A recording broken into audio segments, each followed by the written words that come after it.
சிறுகடிக்க ஆசை சிறியல்ல அடுத்து வர எபிசோட்ல என்ன மாதிரியான ட்விஸ்ட் எல்லாம் இருக்க போகுதுங்கிறத இந்த வீடியோவில் பார்க்கலாம். ரோகிணி கிட்ட வந்து பயங்கரமா மனோஜ் வந்து கோபப்படுறாங்க. என் அப்பா இப்ப வீட்டை விட்டு போனதுக்கும் காரணம் நீ தான். என்னுடைய பிஸ்னஸ் இந்த அளவுக்கு வந்து டல் ஆனதுக்கு இவ்வளோ நஷ்டம் ஆனது எல்லாத்துக்குமே காரணம் நீ தான். எல்லாமே உன்னாலதான் சொல்லிட்டு இருக்காங்க. மனோஜ், நீ பண்ண தப்புக்கு நான் என்ன பண்ணுவேன்? உன்னாலதான். நீ வந்து இங்க நின்றுட்டு உன் முகத்தை என்கிட்ட காட்டாத. உன்னை பார்க்கும்போது எனக்கு அந்த அளவுக்கு கோபமா வருதுன்னு சொல்லிட்டு மனோஜ் வந்து திட்டிட்டு போறாங்க. இதை நினைச்சு ரோகிணி ஒரு பக்கம் ரொம்பவே கோபத்துல இருக்காங்க. இப்ப நம்ம முத்து நேரா வந்து பாத்தீங்கன்னா அண்ணாமலையோட ஃப்ரெண்டு பரசோட வீட்டுக்கு தான் வந்து மீனாவை கூட்டிட்டு வந்திருக்காங்க. மீனா வந்து கேட்குறாங்க, எனக்கு எதுக்காக இங்கே கூட்டிகிட்டு வந்திருக்கீங்கன்னு சொல்லிட்டு கேட்குறாங்க. எல்லாம் காரணமாக தான். அப்பா எங்கே இருக்காருன்ற விஷயம் பரசு மாமாவுக்கு தெரியாமல் இருக்க வாய்ப்பே கிடையாது. அப்பா வந்து சொல்ல வேண்டாம்னு சொல்லியிருப்பாங்க, அதனால தான் சொல்லாமல் இருக்காங்க. சரிங்க, நம்ம 2 பேரும் போயிட்டு பரசு அங்கிள் கிட்ட கேட்டு பார்க்கலாம் வாங்க. உயிர் நட்பு இல்லை, சொல்ல மாட்டாங்க. ஏதாவது க்ளூ ஏதாவது கிடைக்குதா அந்த மாதிரி மட்டும் நீ பாரு. இது எல்லாமே காரணமாக தான் சொல்கிறேன், நீ போன்னு சொல்லிட்டெல்லாம் இருக்காங்க. என்னவோங்க, எனக்கு தேவை என்ன தெரியுமா? நம்ம மாமா எங்கே இருக்காருன்றது தெரிஞ்சா போதும்னு சொல்லிட்டு இப்ப மீனா வந்து போறாங்க.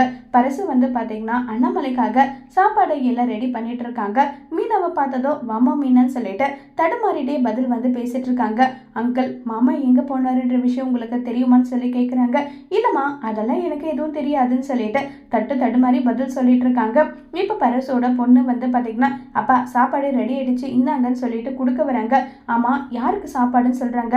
எனக்கு தான்மா, வெளியில போனா பசிக்கும்ல, அதனால சாப்பாடு எடுத்துட்டு போயிடுறேன். ஹோட்டல் சாப்பாடு ஒத்துக்க மாட்டேங்குது, வயசாயிடுச்சு இல்லையான்னு சொல்லிட்டு இருக்காங்க.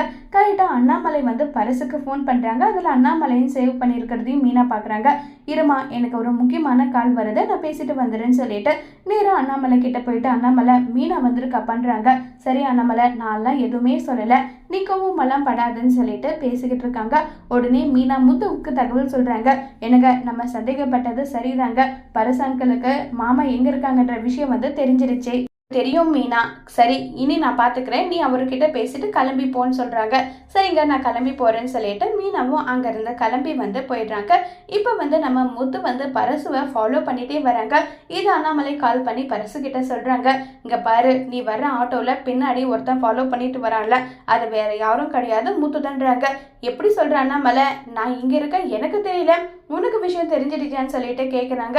ஆமாம், எனக்கு எல்லா விஷயமும் தெரியும். ஏன்னா என் பையன் எப்படிப்பட்டவன் என்ன ஏதுன்னு சொல்லிட்டு எனக்கு தெரியாதான், அவனை பற்றி எல்லா விஷயமும் எனக்கு தெரியும்னு சொல்லிட்டு எல்லாம் பேசிக்கிட்டு இருக்காங்க.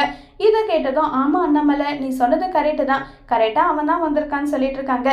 என்ன மாமா, அப்பா உங்ககிட்ட சொன்னாரா நான் வந்து இங்கே இருக்கேன் வரேன்னு சொல்லிட்டு? இங்கே பாருங்க மாமா, அப்பா எங்கே இருக்காருன்ற விஷயம் உங்களுக்கு நல்லா தெரியும். அப்பா கிட்ட நீங்கள் நான் சொன்னதா இந்த ஒரு விஷயத்த மட்டும் நீங்கள் சொல்லிடுங்க. என்ன தெரியுமா? அப்பா ஒரு வேளை வீட்டுக்கு வராத வரைக்கும் பச்சை தண்ணி கூட என் பல்லில் படாது, சாப்பிடவும் மாட்டேன். ஆனால் எப்பயும் குடிக்கிற தண்ணியை நான் குடிச்சிட்டு தான் இருப்பேன். இந்த விஷயத்த மட்டும் நீங்கள் சொல்லிடுங்கன்னு சொல்லிட்டு இருக்காங்க. இதை கேட்டதும் முத்து, ஏன் முத்து இப்படி பண்ணிட்டு இருக்க? ஆமாம் மாமா, இந்த ஒரு விஷயத்த மட்டும் சொல்லிடுங்கன்னு சொல்லிட்டு அங்கேருந்து முத்து இனி உங்களை ஃபாலோ பண்ண மாட்டேன்னு அங்கேருந்து கிளம்பி போயிடுறாங்க. இதை நினச்சி பரிசு ஒரு பக்கம் ஃபீல் பண்ணிட்டு இருக்காங்க. விஜய் வந்து அண்ணாமலை இல்லாமல் ரொம்பவே ஃபீல் பண்ணிட்டு வந்து இருக்காங்க. அப்போ ரவி வந்ததும், என்னடா உன் அப்பாவை தேடி கண்டுபிடிச்சிட்டியான்னு சொல்லிட்டு கேட்குறாங்க. முத்து போயிருக்கா இல்லம்மா, கண்டிப்பாக அப்பாவை தேடி கண்டுபிடிச்சிட்டு வந்துருவாங்கன்னு சொல்கிறாங்க. இப்போ கரெக்டாக ரோகிணி வந்ததும், எல்லாத்துக்கும் காரணம் இவ தான், இவளால தான் என் புருஷன் காணாமல் போயிட்டாருன்னு சொல்லிட்டு புலம்பிட்டு இருக்காங்க விஜயா. விஜயாக்காகவாது அண்ணாமலை வீட்டுக்கு வருவாங்களா இல்லையங்கிறத வரப்போகிற எபிசோடில் வெயிட் பண்ணி பார்க்கலாம். தேங்க்யூ.